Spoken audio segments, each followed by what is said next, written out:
Hi friends, welcome to our channel Praveen Video. Don't forget like, share, subscribe our channel. Hi friends, ఈరోజు మా ఇంటి పక్కన ఖాళీ స్థలంలో నేను పెంచుతున్న మొక్కలు మీకు చూపిద్దామని వచ్చాను. ఈ వీడియో మీకు నచ్చుతుంది అనుకుంటున్నాను. Please like, share, subscribe my channel. Thank you for your supporting for my videos you seeing. చూడండి, ఈరోజు మా ఇంటి పక్కన నేను వేసిన టమాటా మొక్కలు, జామ చెట్టు, చెరుకు గడ, గులాబీ పువ్వులు, బంతి పువ్వులు, తమలపాకులు, మందార మొక్క, బొప్పాయి, అన్ని కనకాంబరాలు, చాలా రకాల మొక్కలు వేసాను. చూడండి, టమాటా మొక్కలు క్యాజువల్గా టమాటాలు పడైపోయిన టమాటా వేస్తే మాకు వచ్చిన మొక్క అనమాట రిజల్ట్ అది. తర్వాత మీకు చూపించేది ఏంటంటే బంతిపూలు అనమాట. బంతిపూలు చాలా బాగా ఎదిగాయి, ఇప్పుడు అన్నీ మొగ్గుతూ ఉన్నాయి అన్నమాట. మనకి మొగ్గ అనేది ఫ్లవర్ రావడానికి కొంచెం టైం పడుతుంది. చాలా బాగా ఎదిగాయి. వీటికి నేను నార్మల్గా ఏ ఎరువు వేయను, ఏమీ వేయను అనమాట. మా ఇంటి దగ్గర వాడుతున్న వంటగా ఇదేమో మనం చూస్తుంది కనకాంబరాల మొక్కరాలు, తమలపాకు మొక్క, వీటికన్నిటికీ ఎరువు అనేది నేను ఏమీ సపరేట్గా కొనివేయను. అంతా నేచురల్గానే ఉంటుంది, నేచురల్గా పెరుగుతాయి అనమాట. నేచురల్గా అంటే ఇప్పుడు మేము ఏమైనా వండుకున్న వేస్ట్ వాటర్ ఉంటుంది చూసారా, కూరగాయలు కట్ చేసిన వేస్ట్ వాటర్, ఇది గులాబీ మొక్క అనమాట. ఇది కూడా మాకు మొగ్గులతో కలిపి ఉన్నది. ఫ్లవర్స్ అయితే ప్రజెంట్ అయితే లేవు. ఈసారి వచ్చినప్పుడు నేను వీడియో అనేది పెడతాను. కానీ వీటికి వాడే ఎరువులు ఏంటంటే నేను ఏమీ వాడను, ఎటువంటి పెస్టిసైడ్స్లో ఏమీ వాడను. జస్ట్ మా అమ్మ వాళ్ళు వండుతున్నప్పుడు వేస్ట్ వాటర్ ఉంటుంది చూసా, వేస్ట్ వాటరు, పప్పులు, ఉప్పులు, కడిగిన నీళ్ళు, అన్నం, బియ్యం కడిగిన నీళ్ళు, ఇది పచ్చిమిరపకాయ మొక్క అనమాట.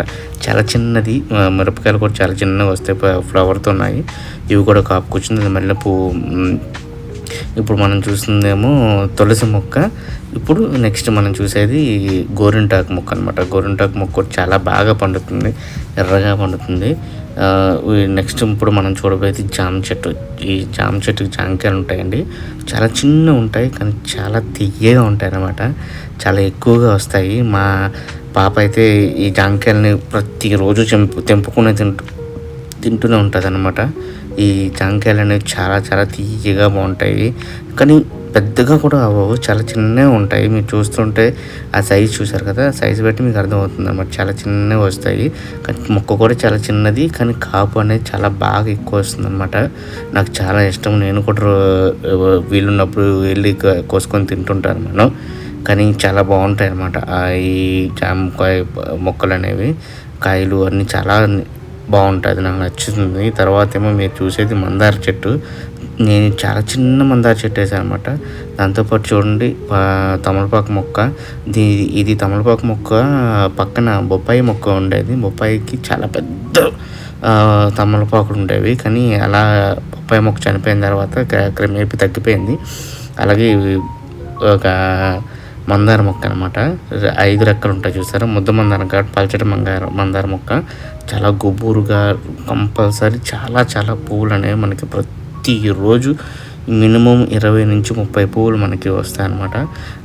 మా అమ్మ వాళ్ళు దేవుడికి ఈ పూలు ఎక్కువగా వాడుతుంటారు. ఇప్పుడు మనం చూసేది షుగర్ క్యాన్ అంటే మీకు ఐడియా ఉంటుంది కదా, చెరుకు కర్ర అనమాట. చెరుకు కర్ర అనేది వేశారు. అవి 4-5 కర్రలు ఉన్నాయి. నేను తొందరలో దాన్ని కట్ చేసుకొని తినాలనుకుంటున్నాను. తర్వాత మనం చూసే దాంతోపాటు అటాచ్డ్గా మామిడి మొక్క కూడా ఉంది. మామిడి మొక్కకి చాలా చిన్నది, అది ఇంకా పోతే రాలేదు. ఈ నెక్స్ట్ ఇయర్ మ్యాక్సిమం ఇది మామిడికాయలు కాయచ్చు. ఈ ఇయర్ అయితే లేదు, కానీ బాగానే ఎదిగింది. ఈ సంవత్సరం కాకపోయినా నెక్స్ట్ ఇయర్ మేము కంపల్సరీగా మామిడికాయ తినచ్చు. ఇది కంప్లీట్ మా తోట యొక్క వీడియో మీకు నచ్చింది అనుకుంటున్నాను. ప్లీజ్ మీకు నచ్చితే లైక్ చేసి, షేర్ చేసి, సబ్స్క్రైబ్ చేయండి. ఈ మొక్కలకి నేను ఎటువంటి పెస్టిసైడ్స్ వాడట్లేదు. ఓన్లీ ఇంటి దగ్గర వాడుతున్న నీళ్ళు, వంటగా వేస్టేజెస్ అంతే. అప్పుడప్పుడు ఆవుకి పేడ ఉంటుంది చూసారా, ఆవు పేడ అవి తీసుకొచ్చి వేస్తాం అంతే, తప్ప ఇంకేం లేదు. కానీ ఎంత తాజాగా, ఎంత ఫ్రెష్గా ఉన్నా చూసారా, పువ్వులు కానీ ఏవైనా సరే చాలా బాగా వస్తాయి. మీరు కూడా ట్రై చేయండి. మీ ఇంటి దగ్గర ఏమైనా ఖాళీ ప్లేస్ ఉంటే వేసి పెంచడానికి ట్రై చేయండి. Thank you so much for your support.